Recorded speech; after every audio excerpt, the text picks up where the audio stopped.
नमस्कार। महाराष्ट्र चुनाव का बिगुल बज चुका है और इस बार 2024 का ये चुनाव कई मायनों में बहुत अलग होने वाला है। इसलिए सबकी दिलचस्पी इस बार जितनी लोकसभा चुनाव को लेकर थी उतनी ही महाराष्ट्र के इस चुनाव पर है, क्योंकि इस बार Pawar versus Pawar, Shivsena versus real Shivsena, अब जिसको भी कहा जाए, और बीजेपी वर्सेस कांग्रेस। कुछ ऐसा ही तालमेल दिखाई देगा और कुछ ऐसी ही रणनीति पार्टियों की बननी शुरू भी हो गई है। बेहद ही खास मेहमान, चर्चित चेहरा जो कि दिल्ली में आवाज है उद्धव ठाकरे शिवसेना की, और सांसद भी हैं हमारे साथ प्रियंका चतुर्वेदी जी। बहुत बहुत स्वागत है। प्रियंका जी, लगातार अलग अलग खबरें आ रही हैं, सही खबरें क्या है? सब कुछ ठीक चल रहा है या नहीं? सब कुछ बिल्कुल अच्छा चल रहा है, सब चंगा सी है। महाविकास आघाड़ी के मुख्यमंत्री कौन बनेंगे, चेहरा कौन होगा, उसको लेकर काफी दिलचस्पी है। इस बात की हमें खुशी होती है। पर मैं ये आश्वासन दे दूं, ये हमारी पार्टी का बिल्कुल ये मान्यता थी कि हम अगर एक चेहरा लेकर लीड करेंगे अलायंस में, तो शायद वो बेटर स्ट्रैटेजी रहेगी, जो खुद उद्धव साहब ने बोला था एक मंच से। बाकी दो पार्टियों का ये मानना है कि शायद ये स्ट्रैटेजी अनुसार ठीक ना रहे, तो हमें ये निर्णय जो उन्होंने लिया है, हम सब ने मिलकर लिया है। फिर उद्धव जी ने ये भी कहा कि इम्पोर्टेंट ये नहीं है मुख्यमंत्री कौन बने, इम्पोर्टेंट ये है कि जो महाझूठी गठबंधन है उनको यहां से रवाना करें। और ये बहुत इंपॉर्टेंट इसलिए हो गया है क्योंकि महाराष्ट्र की जनता भी 2 साल 2.5 साल से इंतजार कर रही है कि ऐसे लोगों को जिनको सुप्रीम कोर्ट को बहिष्कार करना चाहिए था और अब तक वो निर्णय नहीं आ पाया है, अब वो जिम्मेदारी महाराष्ट्र वासियों की है। जल्द से जल्द चुनाव आए और हम उनको बेदखल करें। महाझूठी गठबंधन कैसे, मतलब कैसे, क्या झूठ बोला उन्होंने? देखिए, झूठ की तो शुरुआत ही हुई है। झूठ मैं बताती हूँ क्या क्या झूठ। सबसे पहले तो आपने एबी फॉर्म लिया शिवसेना का, फिर आपने पासा पलट लिया। आपने चलिए आप कहते हैं कि हम अपनी विचारधारा से अलग हटकर हमने कांग्रेस पार्टी के साथ गठबंधन किया, यही कहते हैं ना एकनाथ शिंदे और उनके बाकी सारे एमएलए। तो आप तो खुद कैबिनेट में थे, कैबिनेट के बहुत इंपॉर्टेंट पार्ट थे, है कि नहीं? सब महाराष्ट्र वाले बताएंगे आपको, इंपॉर्टेंट कैबिनेट मिनिस्टर बने, तभी भी आप कह सकते थे कि नहीं ये ठीक नहीं चल रहा है। फिर झूठ काम आपने ये किया कि आपने ये कहा कि आप हिंदुत्व विचारधारा को बचाने के लिए लड़ाई लड़ रहे हैं। आप यहाँ पे सभी जो बैठे होंगे वो सब 80% जो होंगे, मैं मानती हूं कि हिंदू होंगे। आप मुझे बताइए कि क्या हमारा धर्म हमें सिखाता है कि जिन्होंने आपको पाला पोसा बड़ा किया, आप उन्हीं के पीठ में खंजर घोंप दो? नहीं। चौथा झूठ है महाराष्ट्र वासियों के साथ। महाराष्ट्र वासियों को जो झूठ परोसा गया, बड़ी बड़ी बातें की गई, बड़े बड़े वादे किए गए, वो। पांचवा झूठ है कि जब महाविकास आघाड़ी से आपने सरकार गिराई और आपने अपनी सरकार बनाई, प्रधानमंत्री नरेंद्र मोदी जी ने एक मंच से कहा कि ये लोग 70,000 करोड़ घोटाला करने वाले लोग हैं, फिर आपने उनको अपना उप मुख्यमंत्री बनाकर बिठा दिया। आपने एक साथ इतने सारी बातें बोल दी, एक एक करके उन पर आते हैं, आप ही की बातों पर। पहला जो आपने महाझूठ की बात कही, उन्होंने कहा कि हमारे पास ज्यादा सांसद हैं और जिसके पास ज्यादा सांसद होंगे पार्टी उसकी होगी, उसके बाद मामला कोर्ट में जाता है, चिन्ह उनको मिलता है, चुनाव आयोग में जाता है। एक्चुअली इसमें झूठ कहां से हुआ? मैं बताती हूँ। झूठ ये है कि अगर आप शेड्यूल 10 पढ़ेंगी कॉन्स्टिट्यूशन का, जो एक पॉलिटिकल पार्टी बताता है क्या होता है, एक होता है पॉलिटिकल पार्टी लीडर, फिर आप होता है लेजिस्लेटिव पार्टी लीडर, और फिर होते हैं आपका पार्लियामेंट्री पार्टी लीडर।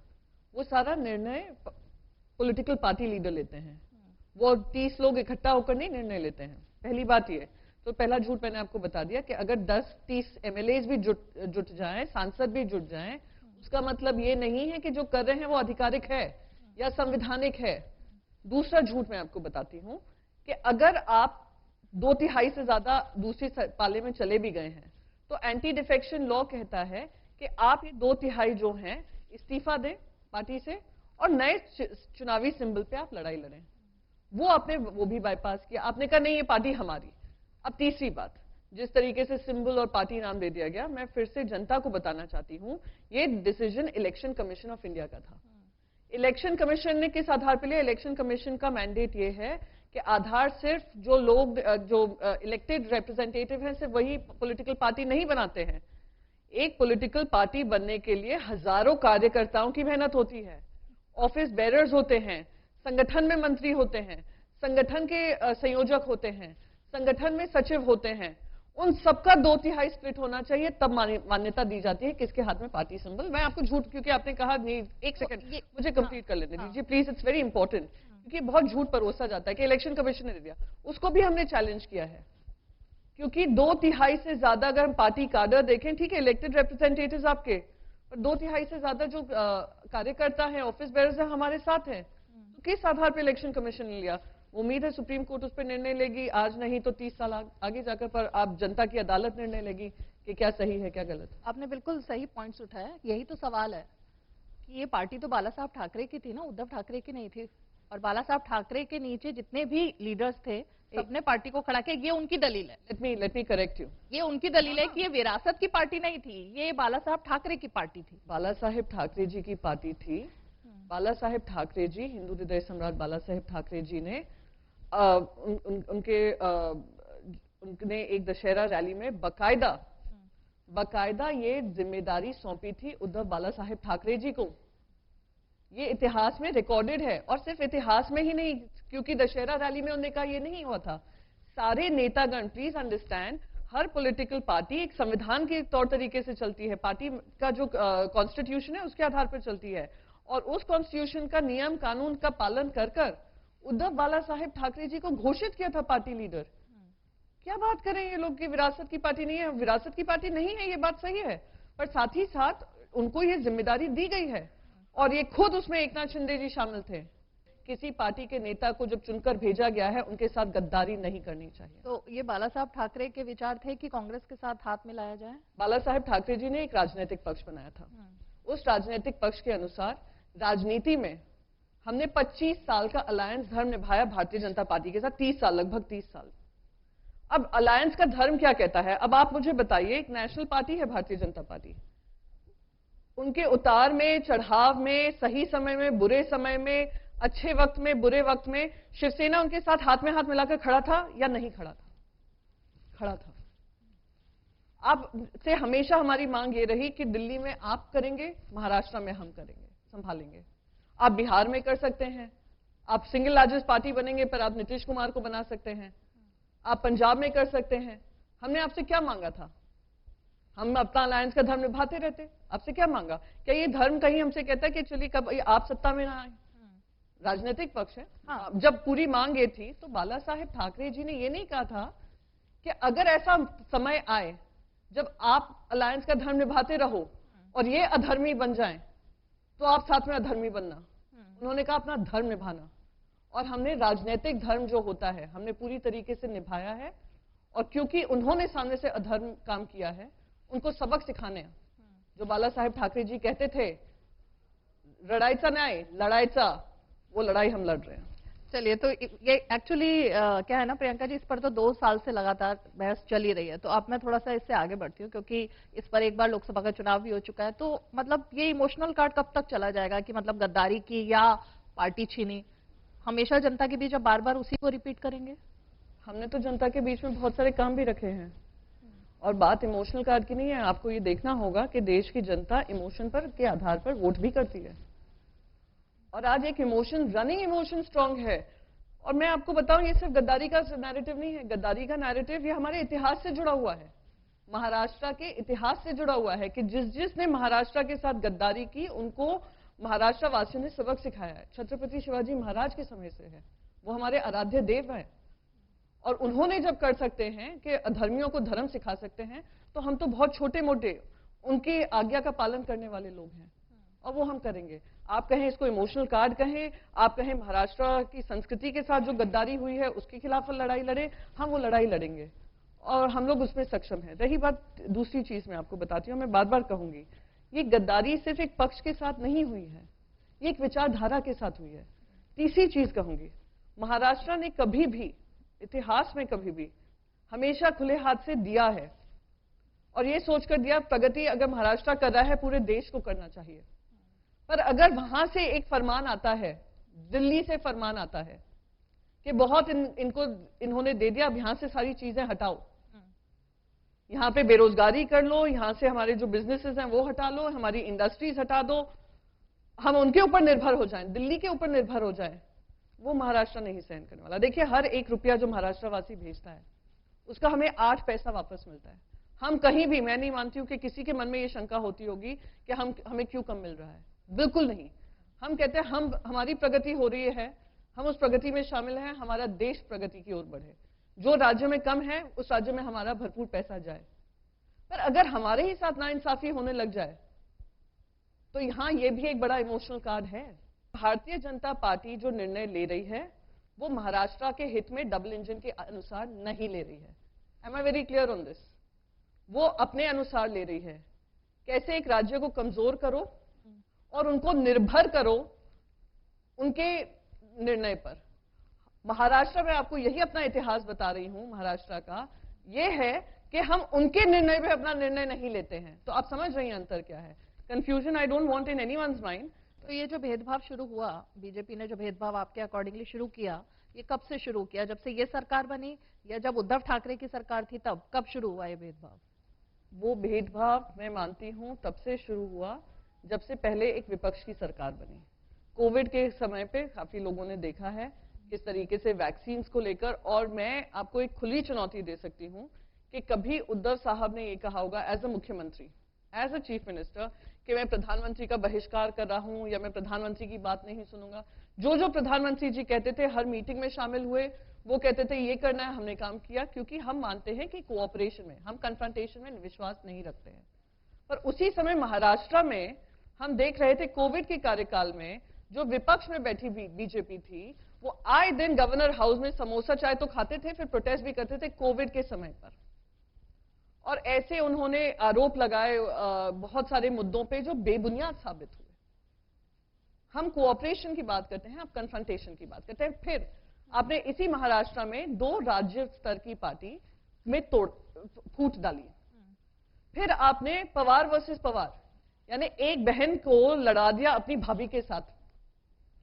वो तो अजीत पवार कह रहे हैं हमारा खुद का डिसीजन। मैं किसी का क्लैरिफिकेशन देने नहीं आई हूँ। नहीं, लेकिन आप जो आरोप लगा रही हैं उस पर क्योंकि कोई और नहीं है तो मुझे आपको करना पड़ेगा ना। मुझे आरोप, क्योंकि वन साइडेड हम सिर्फ आरोप सुनते जाएं और उसको करेक्ट नहीं करें, क्योंकि जो चीज ऐसा है बीच में आ चुकी है उसको बताना कंप्लीट ना। आप ही की बात को करेक्ट कर रही हूँ। अजीत पवार कह चुके हैं कि वो उनका डिसीजन था। आप मुझे कंप्लीट कर लेने दीजिए। आप ही बोल रही है तब से, मैं तो सवाल बीच में पूछ लिया। ठीक है, मैं रुक जाती हूँ। अब सवाल नहीं, मैंने पूछ लिया। आपने जो बात कही, अजीत पवार इस बात पर कह चुके हैं कि ये उनका डिसीजन था, इसको लड़ाया जाए उनके टिकट पर, तो इसमें बीजेपी का कोई रोल नहीं। अब मैं जवाब दे दूं।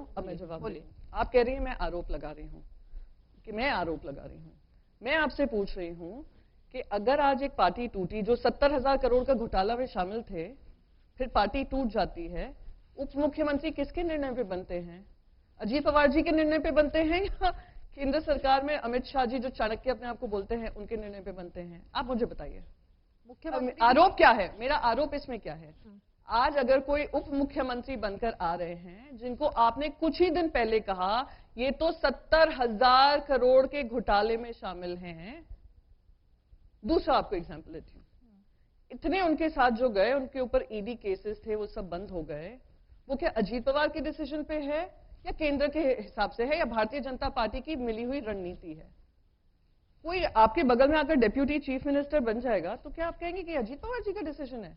तो इस पर तो अगर मैं ये आरोप लगा रही हूँ तो आप मुझे बोल दीजिए, मैं ठीक कर लूंगी। आपका आरोप नहीं है, आरोप लगे रहे और इस पर भी सफाई हो चुकी है, तो मुझे लगता है मैं आगे बढ़ना चाहिए, क्योंकि मैं सफाई क्या हो चुकी है वो भी बता दूं। अजीत पवार ने कहा कि उनके ऊपर जो केसेस शुरू हुए वो 2007-8 में शुरू हुए और उसके बाद से लगातार केसेस चल रहे थे, उसमें फैसले भी आ रहे थे, उसका बीजेपी से लिंक नहीं है, ये अजीत पवार ने कहा। इसमें भी बीजेपी कहीं नहीं आती है। अभी रिसेंट जितने भी उनके इंटरव्यूज हुए सब में उन्होंने इस बात का जवाब दिया। मैं तो लेकिन आपने क्योंकि कहा कि उप मुख्यमंत्री किसके निर्णय पर बनता है, तो मैं अब इसी पर आती हूँ कि मुख्यमंत्री किसके निर्णय पर बनेंगे? उद्धव ठाकरे। इस बार क्या डील हो चुकी है कि चेहरा जो कोई होगा महायुति का वो उद्धव ठाकरे होंगे? अगेन मैं वापस उस सवाल पे जाऊंगी। आपने कहा कि उनके ऊपर केसेस 2007 से चल रहे थे, वो चल रहे होंगे, 2006 से भी चल रहे हो, 5 से भी चल रहे हो, 1999 से भी चल रहे हो, पर खत्म कब हुए वो सवाल का जवाब इंपॉर्टेंट है। खत्म तब हुए जब आपने भारतीय जनता पार्टी के साथ हाथ मिलाया। शरद पवार जी से जब सवाल पूछे गए तो उन्होंने जयंत पाटिल जी का नाम लेकर कहा कि मैं चाहता हूं कि ये भी आगे बढ़े। तो जब इस तरीके की बातें आती हैं तो समझ में आता है कि सामने से ऐसे कोई वार नहीं हो रहे, वो यहीं पर वार हो रहे हैं। अगेन उन्होंने एक चुनावी रैली जो इस्लामपुर में कर रहे थे, जयंत पाटिल जी की कॉन्स्टिट्यूंसी में कर रहे थे, फिर से उनके वर्ड को गलत कहा जा रहा है। उन्होंने कहा वो भी सक्षम है, उन्होंने ये नहीं कहा वो इसके दावेदार हैं। सक्षम मैं अभी भी कहूंगी कि वो जो 32 पार्टी का एनडीए है ना, 32 है या 42 है 43, आई डोंट नो, उसमें भी अगर मैं सोच रही थी वो 32 43 जितने भी उनके अलायंस पार्टनर्स हैं, वो सब कह सकते हैं हाँ हम सक्षम हैं कि हम प्रधानमंत्री बन सकते हैं, कि हमें अपनी पार्टी लीडरशिप पे इतना विश्वास है कि हम बन सकते हैं। पर वहां पे ये डेमोक्रेसी नहीं है। यहाँ पर अच्छी बात है कि आज हमारे इतने लीडर्स हैं कि अगर जिम्मेदारी सर पे आएगी तो वो जिम्मेदारी महाराष्ट्र के हित में लेकर निभाएंगे। तो उनकी पार्टी लीडर को लग रहा है वो सक्षम है, नाना पटोले जी को जब दिल्ली कहेगा या उनके बाकी सारे एमएलए कहेंगे वो समझ उनको लगता है सक्षम है, ठीक है। निर्णय तो वो होगा जो जनता के दिल का होगा, जनता के मन का होगा, और वो हम करेंगे। देखिए हमारे बीच में कोई मतभेद नहीं है। ये है कि इस तरीके से ये ऐसे गठबंधन जो झूठे आधार और झूठे बुनियाद पे आया हो उसको बाहर करना जरूरी है। ओके, तो मतलब अगर उद्धव ठाकरे के अलावा कोई और चेहरा होता है तो उसको भी स्वीकार किया जाए। मैंने फिर से पहले ही सवाल पे मैंने रिपीट कहा था कि उद्धव साहब ने भी यही कहा कि आप मुख्यमंत्री किसी को भी घोषित कर दो। हमारा हमारी सोच ये थी, हमारी 3 पार्टी के अलायंस है, थैंकफुली हमारे यहाँ पे ये नहीं होता आप बोले हाँ तो हम बोले हाँ, आप बोले ना तो हम बोले ना। हम अपना डिसीजन से पहले हम अपना जो थॉट प्रोसेस है हम जाहिर कर सकते हैं विदाउट फियर ऑफ कि दूसरा क्या कहेगा, तीसरा क्या कहेगा, and absolutely no fear of media हमसे क्या पूछेगी। तो इस हिसाब से उन्होंने अपना पक्ष रखा है। अगर स्ट्रैटेजी अनुसार ये फिट नहीं आ रहा है तो उन्होंने क्लियरली कहा कि हम लोग देखेंगे, इस समय पे जरूरी है कि हम पहले हमारा प्राथमिकता ये है कि हम इनको हटाएं, फिर स्ट्रैटेजी आती है ना। तो सबसे बड़ा इंपॉर्टेंट ये है कि हम झूठों को हटाएं, फिर हम कौन बनेगा, क्या बनेगा, कैसे बनेगा, वो रूपरेखा हम तैयार करें। नहीं, क्योंकि ये सवाल इसलिए उठा क्योंकि पिछली बार जब गठबंधन टूटा तो वो तो मुख्यमंत्री का चेहरा वो चाहते थे कि मैं ही रहूं और मैं मुख्यमंत्री बनूं। इस चीज को लेकर के गठबंधन टूटा, इतना पुराना जिसकी आपने बात की 25 साल। ना ये गलत है। गठबंधन इसलिए नहीं टूटा, गठबंधन इसलिए टूटा कि 2019 में प्रीपोल अलायंस जब बना उसमें आपने धर्म नहीं निभाया अलायंस का। मैं बार बार आपको ये बता रही हूं। मैं आपको फिर से याद दिलाऊं, 2014 में हमने चुनाव अलग अलग लड़ा था, शिवसेना और बीजेपी ने। फिर हम बाद में आए थे, 5 साल हमने ना मुख्यमंत्री की मांग की, ना उप मुख्यमंत्री कोई बना। जो हमें पोर्टफोलियो दिया हमने किया, काम पूरी निष्ठा से किया और पूरे इस हिसाब से किया कि महाराष्ट्र की उन्नति सबसे सर्वोप्रिय है। भले ही उसमें देवेंद्र फडणवीस जी निर्णय नहीं लेने देते थे, ये इंडिपेंडेंस नहीं था। खुद एकनाथ शिंदे जी ने एक स्पीच रैली में कहा था, मैं तो इस्तीफा लेकर आया हूं, मैं नहीं काम कर सकता हूं देवेंद्र फडणवीस के साथ, मैं इस्तीफा देता हूं। ये जब 2014-19 के बीच में वो खुद पीडब्ल्यूडी मिनिस्टर थे। चलिए वो बात छोड़िए। 2019 से पहले, चुनाव से पहले ये निर्णय बाकायदा हो चुका था कि 2.5 साल सरकार में मुख्यमंत्री का चेहरा होगा। अमित शाह जी ने रिक्वेस्ट ये किया था कि इस समय पर हाँ बिल्कुल ये 2.5 साल का होगा, पर चुनावी रैली में हम ये डिस्कशन नहीं करेंगे। जब ये सब कुछ स्वीकार्य है, जस्ट बिकॉज आपको 303 सीट मिल जाती हैं जनरल इलेक्शंस में, फिर आप यहाँ पे करने लगते हैं कि हमें कोई धर्म की पूर्ति, वचन पूर्ति करने की जरूरत नहीं है, हम ही सर्वे चाणक्य, हम ही सत्य की मूर्ति। तो सत्य की मूर्ति और जो फेक चाणक्य है उसको खोलने का, चेहरा बेनकाब करने की जिम्मेदारी हम पे पड़ गई। तो हमारा डील इस पे नहीं हुई, डील नहीं है, समझौता था, आपसी सहमति थी। 2.5 साल बनेंगे। प्रियंका जी, क्या आप गर्व से कह सकती हैं कि मैं हिंदू हूं? बिल्कुल, मैं गर्व से कहूंगी मैं हिंदू हूं। मैं गर्व से कहूंगी मैं वो सनातनी हिंदू हूं जो सर्वधर्म सम्मान में विश्वास रखता है। मैं गर्व से कहूंगी मैं वो हिंदू हूं जो कहता है वसुदेव कुटुंबकम, कि पूरा दुनिया मेरा परिवार है और आपसी हमारा कोई मतभेद नहीं है। मैं गर्व से कहती हूं मैं वो हिंदू हूं जो अपने धर्म को रखकर अपने मन में काम करती हूं पूरी निष्ठा से। जैसे उद्धव बाला साहेब ठाकरे जी कहते हैं, दिल में राम हाथ में काम। मेरा काम जो है वो धर्म को अपने साथ में रखकर, अधर्मियों के साथ ना घूमकर, धर्म का पूरी निष्ठा से काम करूं। पर मेरा धर्म ये भी कहता है कि अपने राजनीतिक अपॉर्चुनिज्म के लिए मैं अपने धर्म का इस्तेमाल नहीं करूं। हाँ, मैं गर्व से कहूंगी, हर जगह कहूंगी, हर मंच पे कहूंगी कि मैं हिंदू हूं। वीर सावरकर का मुद्दा आता है तब कांग्रेस पार्टी के साथ आप खड़े हुए दिखाई देते हैं, फिर वो बाला साहब ठाकरे के पुराने बयानों की याद दिलाते हैं।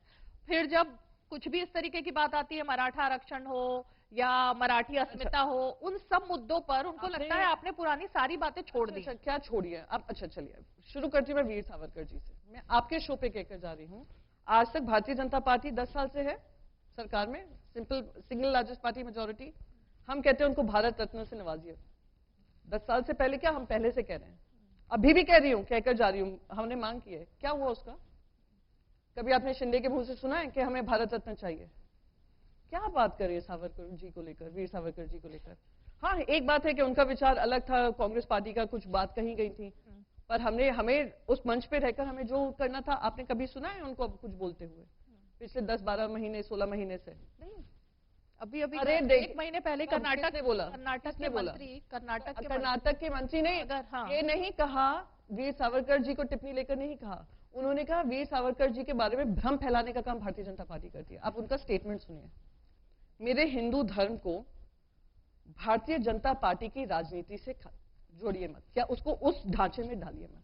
मेरा धर्म बहुत बड़ा है, मेरे धर्म की आस्था बहुत बड़ी है, और धर्म सिर्फ एक राजनीतिक पार्टी के साथ खड़े रहने में मेरा सीमित नहीं है।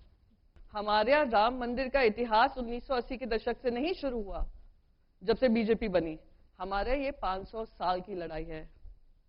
हमारे पंडितों ने, हमारे धर्म रक्षकों ने, हमारे शंकराचार्यों ने, हमारे बहुत सारे हिंदू कार सेवकों ने इसकी लड़ाई लड़ी है, तो उसका श्रेय एक पार्टी को नहीं जा सकता है, और मैं उसको इसमें सीमित नहीं रखना चाहूंगी। तो आप ये पूछेगा, मैं इसलिए आपसे पूछ रही हूं क्योंकि उद्धव साहब जी मुख्यमंत्री होने के बाद 2 बार अयोध्या गए थे। 3 बार, चलिए अब मिलाकर 3 बार हुआ, लेकिन 3 बार, एक मैं कंप्लीट कर लूं, 3 बार गए हैं आपने, अच्छा वो करेक्ट कर दिया।